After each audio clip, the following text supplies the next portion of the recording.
welcome back to Wargaming Whenever, the Wargaming show where we talk about stuff. So tonight, we have some exciting stories of how I am really bad at this game. We also have some guard leaks, and then for over under, there is a possibility that we will be nerfing the Exalted Bloodthirster. And we might also be buffing everyone's favorite Chaos Space Marines flyer, the Helldrake. But we'll see what the squats decide. So tonight, there's myself, and we have Cal. So the usual showing because Zach is not here with us this evening. He has decided to go play Factory Game instead, most likely. Factory Game. I'll keep an eye on Steam. Yeah, I'm watching that as well. $10 says that he jumps on it at least once in the next hour. It'll pop up, yeah. So that'll appear just down there in the little corner down there. Because this is screen capturing my main screen. So when he jumps on, you will see it. So everybody watching, we can now dock Zach, and if you want to add him on Discord, you'll know what his gamer tag is. Yep, which is fantastic, and you should definitely do. I have here my classic timekeeping device. When I need to go to the toilet after drinking this, we know that we're out of time. So, before I jump into my embarrassing defeat at the hands of 1,000 Suns, had any fun games lately? No, I have been so ridiculously flat out. Because who thought a podcast about Warhammer would attract so much attention? You did a very good podcast, far better than this one. I don't get to bounce off anybody. That's why it's better, because it's actually edited, and thought is put into it. A smidge. A little bit. I'm not gonna don't give me too much credit. But I've been sending off. So for anybody that doesn't know, I've recently started a channel, Heresy for Heretics. Link in the down there bit. Link in the down there bit. And it's just a talk show, very much like what we do here. But I've been reaching out to some of our hobby heroes, and I sent some Hail Mary emails thinking that I'll never hear back from these people, which is cool. But then I did. Mm-hmm. And amazingly, there is a bunch of guys that are quite up in the content creation for 40K on YouTube. And they all kind of like the idea. I mean, it's a good idea. I mean, everyone loves being interviewed. Yeah, like imagine people with their own YouTube channels liking to talk about themselves. I know, shocker, right? It's almost like everyone on YouTube has a narcissistic personality disorder. but see, like I was thinking that I was so new. Like the first video only came out 8 days ago, and I've got no traction. I didn't have a great amount of following, that kind of thing. And then so I sent out one to, like we spoke about last week, Dean from Blog for the Blood God, the world's #1 Chaos Space Marine player. And he came back in a matter of like 20 minutes, said, sounds like fun, let's do it. So cool. Yeah, so that's up. That's actually up on the channel now. And just to give a little bit of what that interview is, my first question was, why do I suck at this game? That's a good question. I feel like I should ask him that. Honestly, I think that's going to be my lead question from here on out. Because the answer he gave was fantastic. Not ever having played against him before. And then, we just had a bit of back and forth. I got to ask him, look inside the mind of a truly competitive player and how he kind of got to that level. And it was fantastic. So if you want to go and check it out, that's on there. And then we have quite a few that have jumped on and agreed. So along with those, we also we're trying to stamp out times for the guys from Risky Rollers. another awesome Australian channel. We have plausibly Manny from Glasshammer from the UK. And then so far, our piece de la resistance, Pete the motherfucking Wargamer. The guy to go to for kit bashing. This is the guy that I watch a lot. And my only goal for him is I want him to rate my interview technique in dead animal bits. So that is that an one, excellent metric to measure it by. yeah. If you do that, I am going to comment on that video with "You filthy yank will do anything to avoid using the metric system." It's even better because he's English. Glorious. But yeah, so I'm not gonna bogart too much of this podcast, but there's some really cool things popping up. I want to watch out for a couple. There's 4 massive guys that I've reached out to that I would be fantastic if they go back to me. So one, obviously John from Ninjon, Scott from Miniac. Now they do a lot of collabs together. They're quite close friends. They live in the same town, do a couple of podcasts together. I also reached out to Henry Cavill. Talk about meeting your heroes. Yeah, I thought, hey, that would be you just never know. Like, he's accepted invitation from Games Workshop to come in and have a look, but if he spots the tiny little YouTuber with the similar passion, will he? Is Superman that super? Superman and then is probably that super, to be honest. Yeah, and look, he seems like such a nice guy in just about every interview that I've seen that you can't rule it out. So stay tuned for that one. That's a massive maybe. And then of course guys like Emil from Squigmar Miniatures and Duncan Rhodes, Mr. Two Thin Layers himself. Now that look, I hope you get all of them because me too. I'm looking forward to that. I would love to piggyback off the success of a lot of these guys. I think that would be absolutely brilliant. They've walked so I can run.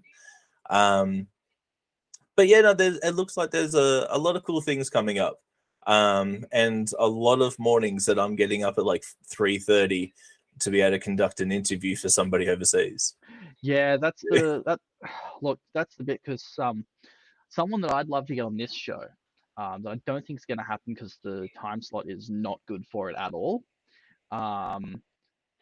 But I would love to get Nick from Idic Beer 40K on. Yeah. That could be fun. Nick, if you're watching, flick us an email, or I might flick you one. I don't know. I haven't decided yet. Yeah, check this video out tomorrow after Jono's cut up the shorts, and we put the call out and we start posting that everywhere. I'll send it straight to him in a DM. Do it. Nick, we're gonna make you get up at what's the time in the UK right now? It's like 3 a.m. or something. Oh, we're like 10 hours at the moment. We're 10 hours in front. We're 10 hours in front, so no, it's about lunchtime. If you have an early lunch, then it's doable. Yeah, it should be about 10 o'clock. I'm bad with time. 10 o'clock in the morning, and I only know this after talking to Pete. Fair enough. Yeah. Fair enough. Yeah, Nick. We'll flick you an email after this. This should be fun. Anyway, so make sure you go check out Heresy for Heretics. Link in the down there bit for interviews with Wargaming YouTube legends. Yeah, that's our hobby heroes. I didn't think I'd be saying when I started this. So, look, new experiences. So, moving along to the game that I had on the weekend. Yes. Look, it did not go well. Spoiler alert, did not go well. Iron Warriors Souped with Demons versus Thousand Suns. Chris decided to be nice and not bring 50 Rubric Marines. So what did he bring instead? Magnus. To be fair, it was a much funner game than fighting with 50 rubrics, because fighting with 50 rubrics, it's just repetitive rinse and repeat stuff. Yeah. At least Magnus is a bit interesting. It was looking close for the first 3 turns. Despite everything he casts is auto. Look, I lost half the squad of Warp Talons turn 1 Fair. to Magnus's psychic shenanigans. Yeah. I think the game ended like 65 to 40. Yep. Chris's way. Not a great game. He convincingly won, but at the same time, it wasn't a total slaughter. I mean, it was, but it wasn't. You know, when I got the last update from Chris, I think you had a unit of Plague Bearers left.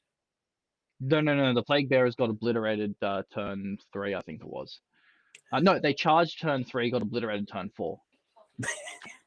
But you had a unit of something left.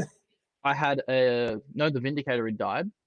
I had all I had left was 3 pink horrors, 2 blue horrors, a Warp Smith, and I think 1 unit of Legionnaires is all I had left at the end of turn 4 when we called it, because it was at that point there was 0 chance of me catching up. I just did not have the resources on the table to do it, which is fine. But I learned some important things. 1, the combo with the Poxbringer and the Plague Bearers, where you can boost them up to damage 3, super nice against Scarab Occult Terminators. How nice. Because you have the Poxbringer there, so any 6s that wound +1 damage. Yep. And then you cast on that, and I know casting a power near Magnus, thousand suns around, risky. But here's the thing: you give the plague, the Poxbringer, the tome of 1,000 Poxes, and it gets an extra psychic power, which is the main reason I took it. But in addition to that, when it casts powers from the Nurgle Demon's Discipline, I forget the name of it, any cast roll of a 7 cannot be denied. Yeah. Both times I casted it 7s. So like I go to roll it, and Chris like, I'm just gonna deny it. I roll it, comes up as 7, and he's just like, fuck. And so it's one of those things. Like I've always liked those abilities in 7, starting to build them in, like with the Eldar thing and Zinch as well now. I feel like 7 is obviously a lot better than 9. Yes, Nurgle is better than Zinch. But it's still not. Look, rolling a 7 on 2d6 isn't as easy as it sounds. Well, it's the most common combination to come up, but it's still more likely for it not to come up than for it to come up. Yeah, but I mean, it's still very good, and it happened twice, which was hilarious. Perfectly average. Perfectly average, perfectly balanced, as all things should be.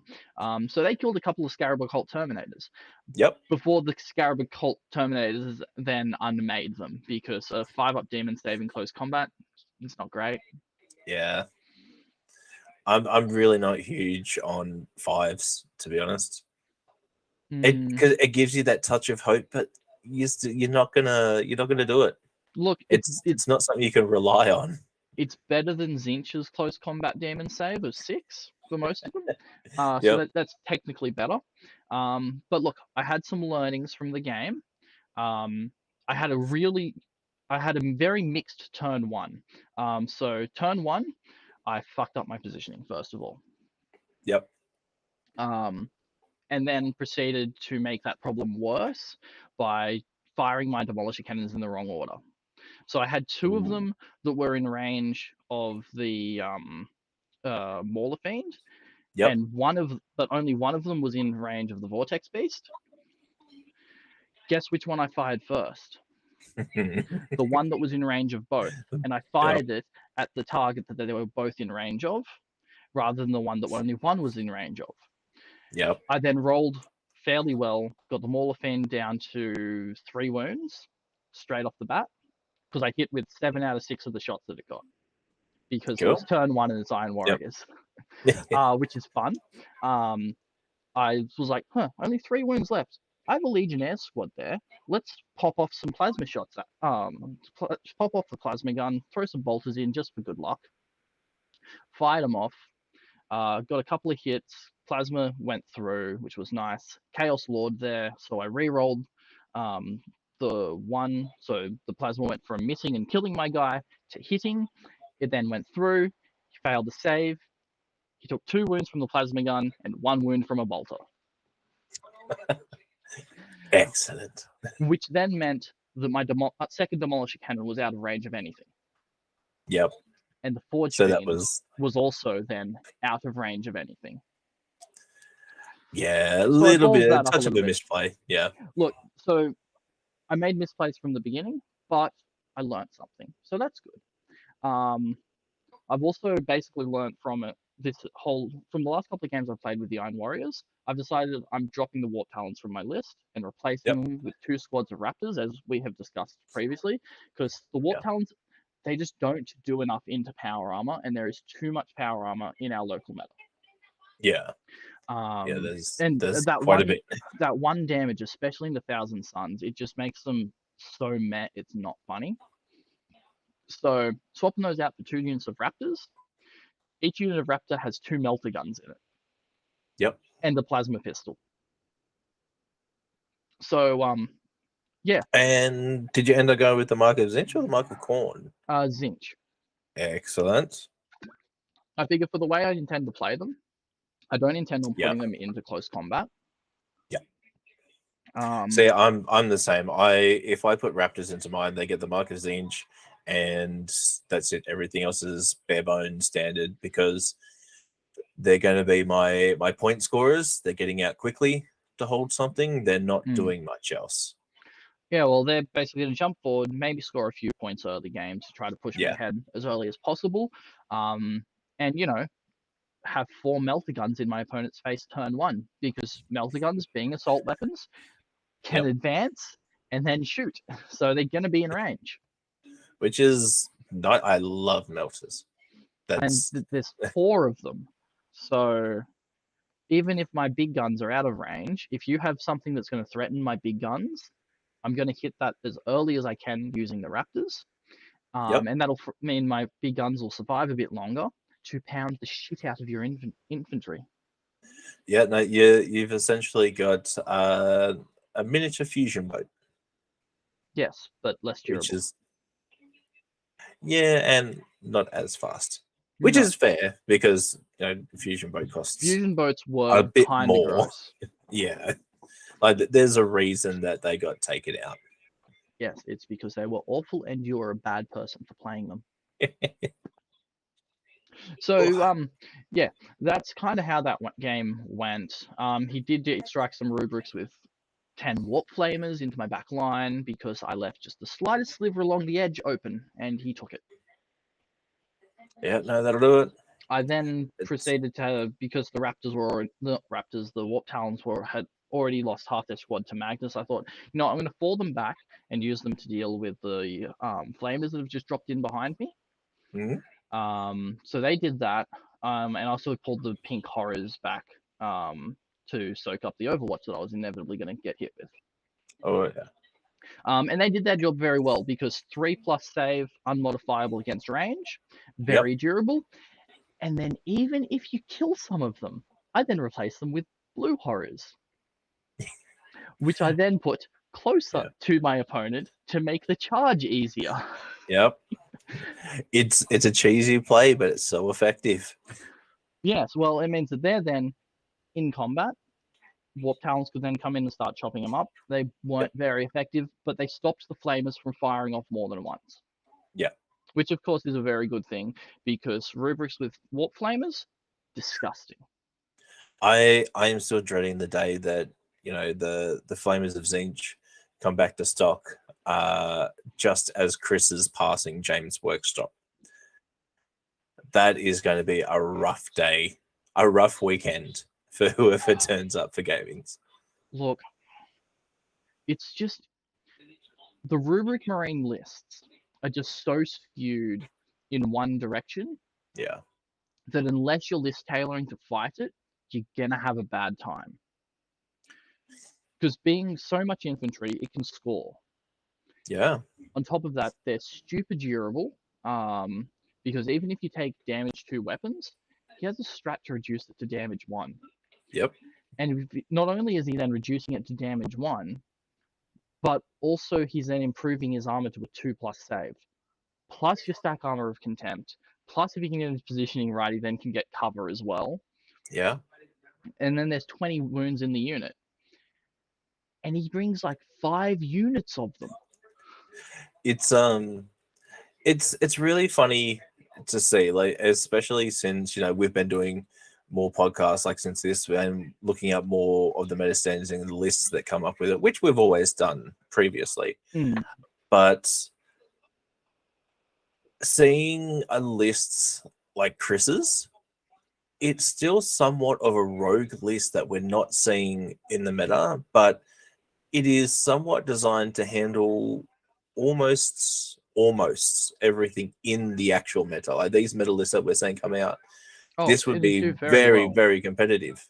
Yeah. The And only thing that it would struggle against would be like knights, ironically enough. But yeah, that's only from a perspective of, killing your opponent. It'd be yeah, very good against knights in the sense of it can score.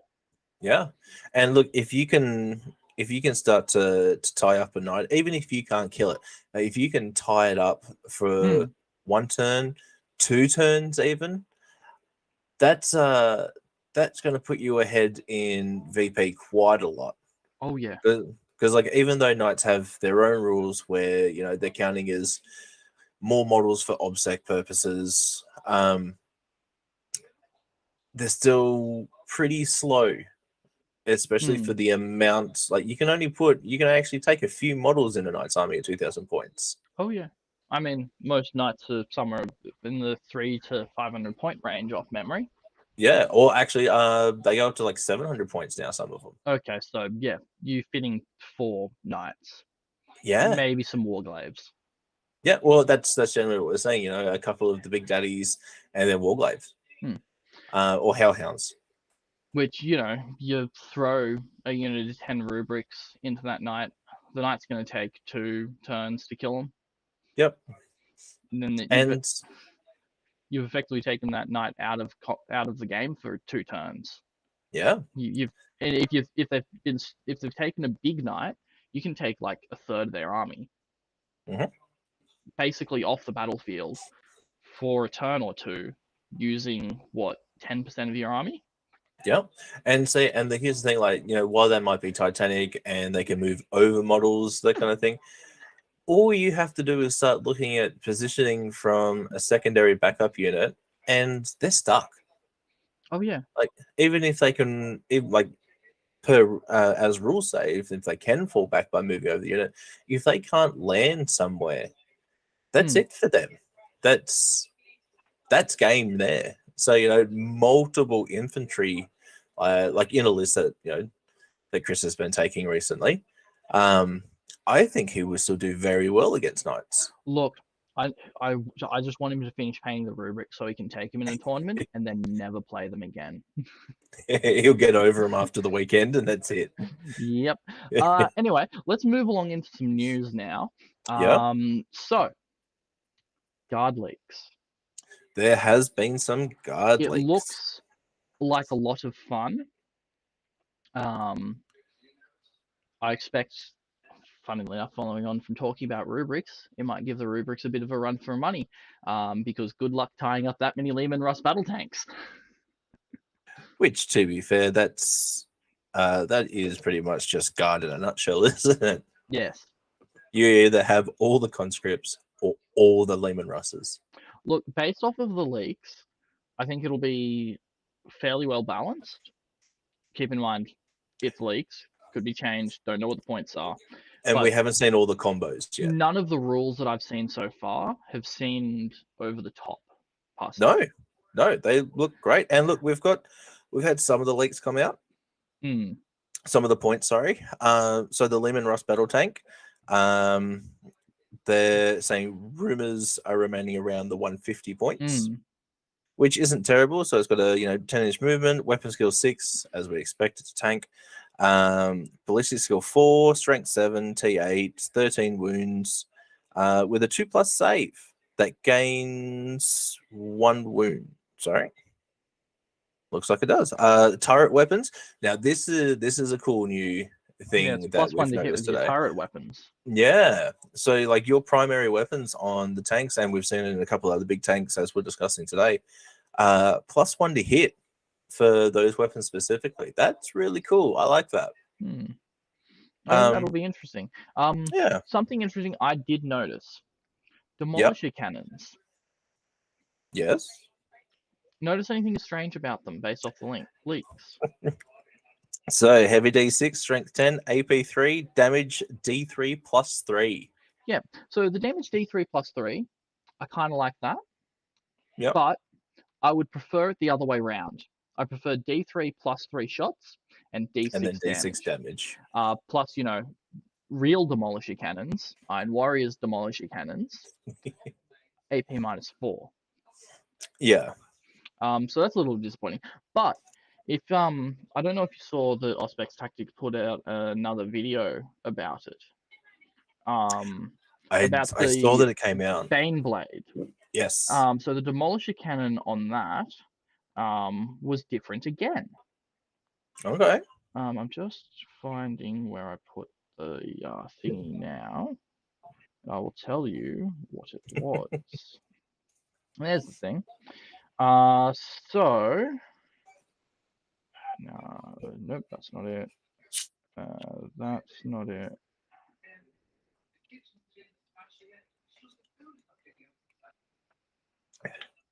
How have I lost this? While you're looking for that, I do want to point out one little. It's not even really a combo, but one thing that I think is going to be pretty strong now for Guard in their tank specifically is a War Gear armored tracks. Yeah, that'll be interesting. So that actually gives you a +1 save to damage 1 weapons. So something that's already got a 2+ save, and we also have to remember that as standing, they have the keywords for Armor of Contempt. That could start to start stacking up pretty quickly. Ah, here it is. Yep. So the Demolisher cannon on the Baneblade is even worse again than the one on the Lehman Russ. Because it's heavy D6, strength 10, AP -3, then D6 damage. Oh. So it's the old school swingy. Swinging Demolisher cannon, which is just bad. Well, see, I've never taken to the Baneblades. So I've always thought that they're far too overpriced for what they can actually do. Like, yeah, they're sturdy. They've had a bunch of wounds, but what's it actually doing? Being a threat, I suppose. Being like one of the most expensive units in your army. Yep. Being a big target for las. Yeah. Actually, no, not a big target for las cannons. They're bad. Unless they're guard las cannons. Because that was another thing that was super exciting. Was the guard las cannons. Yeah. Where did I put them? Because there was a variant of them that was very nice looking. I think it was under infantry squads, was it? I'm not sure. I'm very disorganized. I apologize. I can't find anything I'm looking for. The other thing that I'll be interested to find out with the Lehman Russes specifically, so we all know all the books with Guard over the last few years have had many, many types of Lehman Russes. But the way that this has been worded in the Morty and Glory leaks is, it suggests to me at least that the differences in those aren't going to be specifically differently named units, but different weapons. Loadout options. Yeah. Which would be good because that means less pages to flick through. Well, that is true, but that also puts guard players, especially veteran guard players, in a horrible position of bringing the back to the rule of rule of three. 3. Yeah. So before, when they could take 3 squads of the exterminators, 3 squads of the vanquishers. These are now cannons. So it's the vanquisher cannon, the exterminator assault auto cannon, X plasma, where is it? The eradicator nova, the punisher, the demolisher. These are all now, More cannons to that me, are an option by the looks of it. yeah, it's suggesting to me that these are upgradable options and now no longer a different named unit. Possibly, which means there might not be Lehman Russ spam. Rosal Which Dawn spam instead. I know quite a few people that play guard, and they have many Lehman Russes, as you'd It's expect. going to be big sad for those people, possibly. Yeah, all of a sudden, like a couple of guys I know that have easily squeezed in somewhere between 12 and 16 tanks, now going to be running significantly less. I guess they could. It's also possible they might counter that by you run them in squads. I'm guessing so. Squads are a thing that Lehman Russes could do. I imagine that a lot of guard players would get very upset if all of a sudden they could only take like a quarter of the Lehman Russes that they own. But not even that. Like Games Workshop would probably not sell another Lehman Russ until it was rectified in the next book. Yes. Like, because all of those things would start to hit eBay for cheapest chips. Oh yeah. Which is fantastic. I love things that are on eBay cheapest chips. I picked up 10 flesh hounds for $80 dues. And they're fabulous green. They are fabulous green. I'm not sure how I feel about the green, but that will probably stay on there until I get the rest of my demons painted. Let's be honest about that. But yeah, less than half price, so I'm very happy with that. At least they are painted and based, though. Like they are painted and based. Tournament legal. They're tournament legal, which is perfect. So I found the so in the field ordnance battery. Yes. Heavy las cannons. Here we go. 48-inch range. Yep. Heavy 1. Yep. Strength 14. Okay. AP -3/4. Damage D6 +6. Ignores invulnerable saves. Ooh. So it's basically a slightly better Vanquisher cannon now. It kind of almost looks like it's a it reminds me very much of the Tau railgun. It's kind of getting there, yeah. So those will be exciting, and given that they're in field ordnance batteries, I'd be expecting 3 of them in a unit, probably quite cheap, very fragile. The definition of a glass cannon. The thing that I think that's going to depend on, if they end up being like 60 points per cannon, 120 points for 3 of them. You take 3 squads of them. You've got 9 strength, 14 shots, AP -3 or 4, damage D6 +6, and you're ignoring invulnerable saves. The big thing here, though, is heavy 1, and what's the ballistic skill going to look like? Probably a 4. It's guard. That starts to get a little rough. You can't. But still, you take 9 of them. You're going to hit with 4 or 5. Yeah. If they're affected by orders that give you rerolls or anything like that, or wounding on yes. Wounding on yes against everything, and then AP 3 or 4. You're not really getting a save. No invulnerable saves. And then D6 +6 damage. That is 7 huge. to 12 damage. It still feels bad if you're going to throw it into something like an Exalted Bloodthirster. An Exalted Bloodthirster. Demon a saves for the win. Yeah. Like it's don't get me wrong. It's not bad at all. It's just I think it comes down to the practical uses are going to start to become pigeonholed for that. I don't know if we'll see the spam of it. I think we'll see a couple. Oh look, if guard become the meta, and you have lots of guard players taking lots of tanks, like let's just say the way the rules end up being structured, you can just spam out Lehman Russes, and that Yep. becomes the meta because of course it will. You don't need to worry about obsec if your model is larger than the objective. You can't score if you can't get there. Exactly. I think this will be the end of Knights players in the meta. Quite possibly. But yeah, if guards start taking lots of tanks, you'll probably see a bunch of these to try to counter it. Yeah. Yeah, no, it's going to be, which would be good because then we won't have a clown situation again.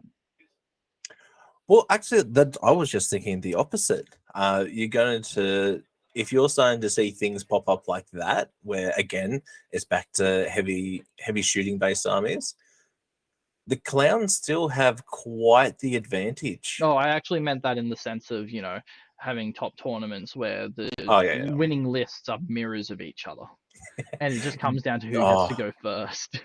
That was hilarious. I think it was the first tournament, the first weekend, sorry, that allowed the Elf book when it was released. And the last game for first place was two identical Harlequin lists painted in the identical scheme. It was honestly, it was mirrored, perfectly I hate mirrored. it so much. And then, of course, the way that they play, they did the exact same thing. All the Void Weavers sit back and shoot things. Everything else sits back. I hate clowns. I hate them so much. They are the worst. Honestly, it was the clown player. It was how people perceive these lists and how they should work. That's what annoys me. To me, that's the that guy meta player. It's very much a that guy meta player.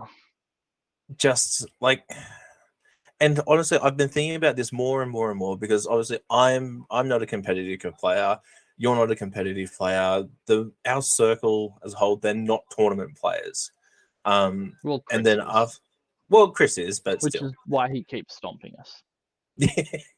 But see, after talking to Dean and getting an actual insight of what these people are doing, what they're thinking, what they're looking for, it's still not even their mentality. It's a very, very select niche of people inside the competitive meta that are doing shit like this, just playing purely, wholly and solely to one idea, and that's it. They're not reactionary. They're not playing with that much tactical skill. It is honestly just their list with minimal interaction. Fair enough. And that's the gross part. Yeah. That's the gross part. That's what leads to a boring game. It does. And it's just like, why? Yeah. Oh. I would rather lose and like 4 or 5 completely ridiculous, stupid situations happen. Oh yeah. And agreed. have a good time. Oh, it's part of why I stopped taking Grey Knights against Chris's Thousand Suns. Because it just started feeling mean. That and Iron Warriors are really cool. Iron Warriors are really cool. Especially in the new book. They got a lot of love. They did. I love it's perfectly balanced. Speaking of perfectly balanced, let's jump across into everyone's favorite segment of this show, Over Under. The only segment of this show. The only segment of this show. I mean, come on, it's kind of segmented. We have main intro, main topic. Yes. And then we wrap up with something fun. So we have the Squats coin. The Squats coin will decide. So our overpowered unit is an Exalted Bloodthirster. An Exalted Bloodthirster. Our underpowered unit, and I suspect some people may disagree with us on this, but I think for the points it is underpowered. The Helldrake. Yep. So I will flip the Squats coin. If it comes up Squats, overpowered. if it comes up Warhammer, it's underpowered. Feel free to read into that whatever you like. Oop, and it helps if you don't drop the coin, you fool. That's a judgment token. That is a judgment token. I'm pretty sure I saw which side I grabbed it at. Now flip it. It is squats. The squats have spoken. We are nerfing the Exalted Bloodthirster. Alrighty. So, first, look, if we really want to nerf it, just double the points. Problem solved. Treat it There we like a go. Malceptor. There we go. It's nerfed. Good night. Thanks for joining us. We'll see you again next week. I kid. I actually did just roll the outro animation, so that was funny. Watch our view counter drop. Wow. Yeah. But anyway, so seriously, how would you fix it, Cal? Okay, so here's the thing. I don't think that I don't think that it's insanely overpowered. I think it starts to get that direction since the relic armor of scorn or scorn armor or whatever That it has is. look the ability to improve demon saves. Yeah. The unmodifiable save can be modified, And which is kind of dumb, to be honest. like, I know it's only against damage 1 weapons, but they are quite frequent. See, There here's the is thing about that though.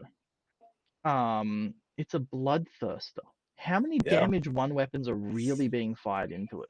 Well, see, usually you would be on the correct path, but since the introduction of demon saves, where it doesn't matter what you throw into it, you just need the bulk, because the saves they're not changing regardless. So there has been a lot of bolter fire being dedicated towards the bigger things, especially since we're over the wound cap as far as getting obscuring and all those kind of rules. True. Which is why I don't think it's overpowered. But this, when you start now, okay, it's saving everything on a 3. That starts to get a little bit much, especially on something that's already got a wound cap. So you're only doing 8 wounds per phase, which is actually really hard to do in a 3rd phase unless you are insanely psychic heavy. 1,000 Suns. Although that being said, being as it's a corn unit, yeah. Good luck using psychic powers against it. Yeah, that's it. But see, that also comes in because 1,000 Suns aren't renowned for being overly choppy. They'll get the flamers, they'll get the psychic into it.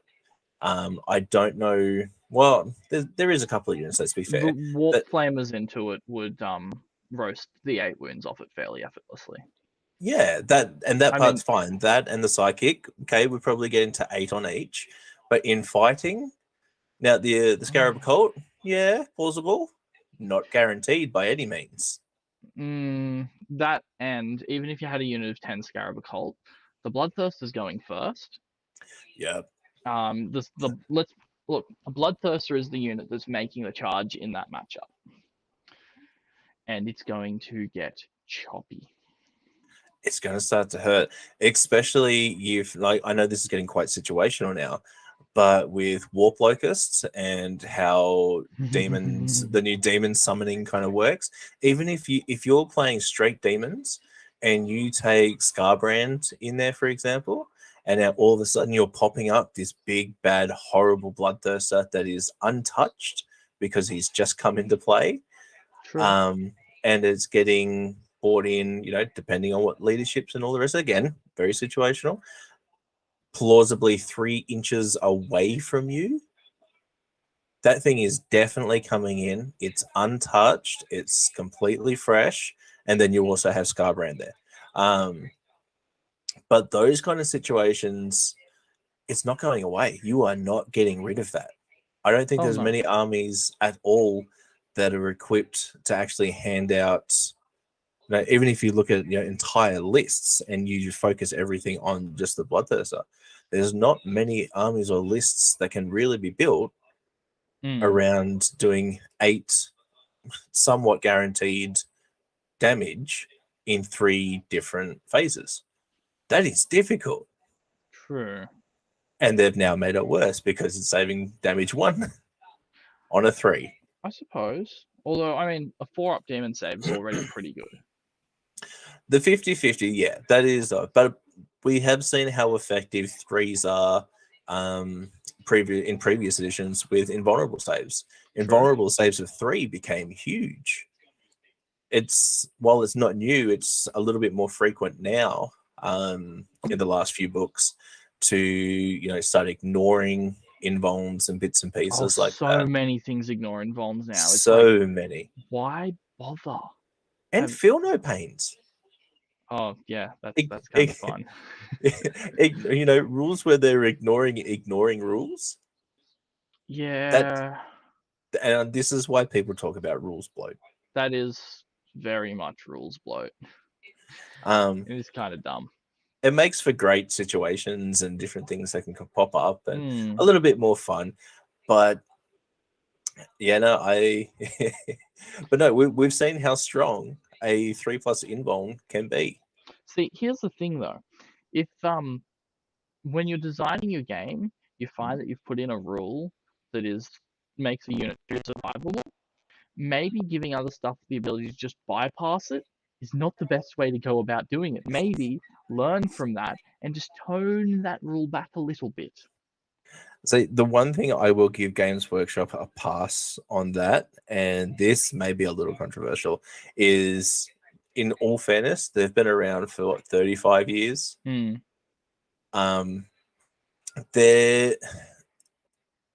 nothing that they can do. Well, there is a few things that's new. Like everything is kind of built on top of. So, and we've seen what they're like when they try to balance things out. Data slates in these last few years have been pretty not bad at that. But previous editions before Warcom was so active, before there was such a massive presence of 40k players or any tabletop gamers on social medias or anything. Like I don't remember seeing anything about Warhammer on MySpace, for example. I never had MySpace, so I don't know. You're not that old. No, I was around when it was a thing, and of the age where I probably should have been using it, but I didn't because social media bad.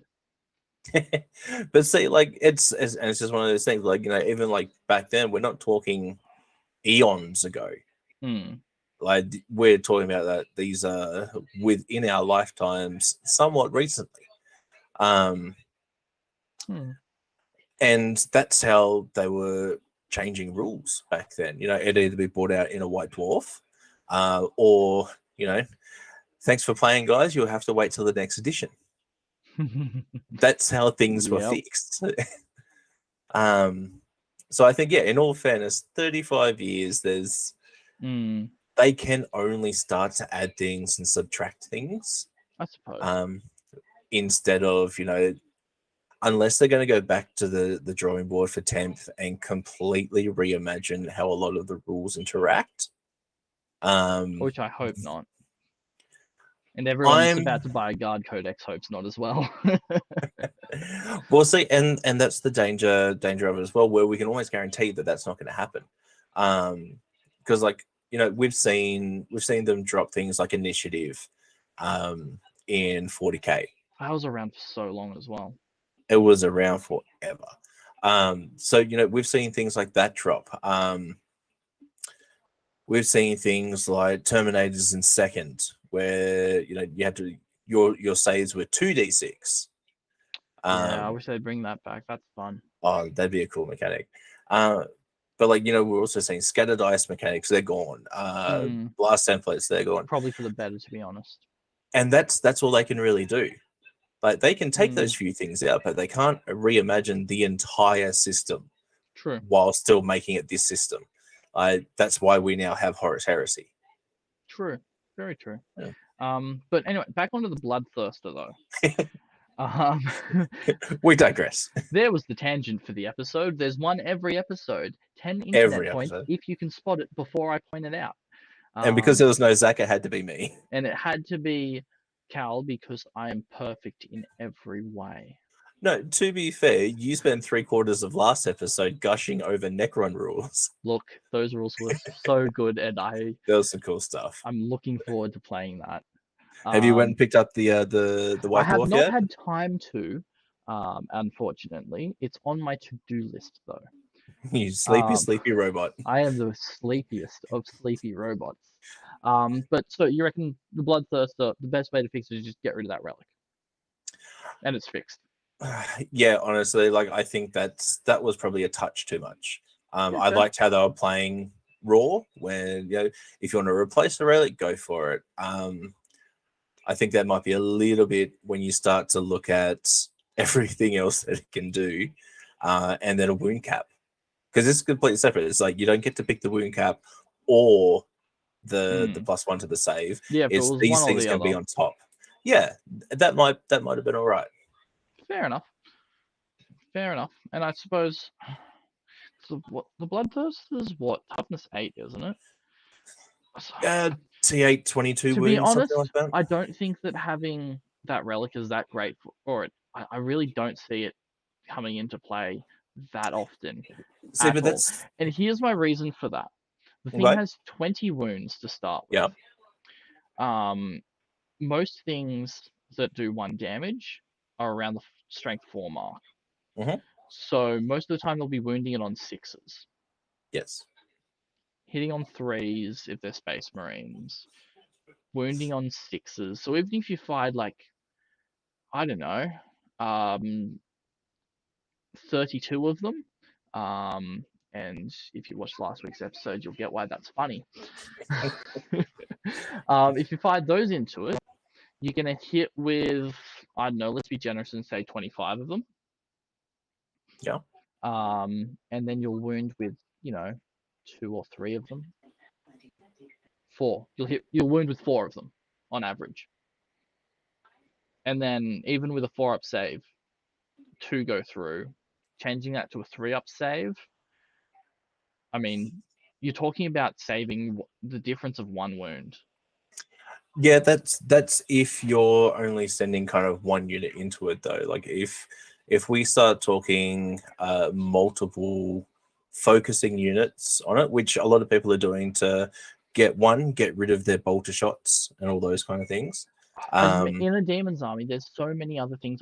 If I'm fighting it, I'd rather be shooting the bolters into the other things. Yeah, but that's because you're thinking.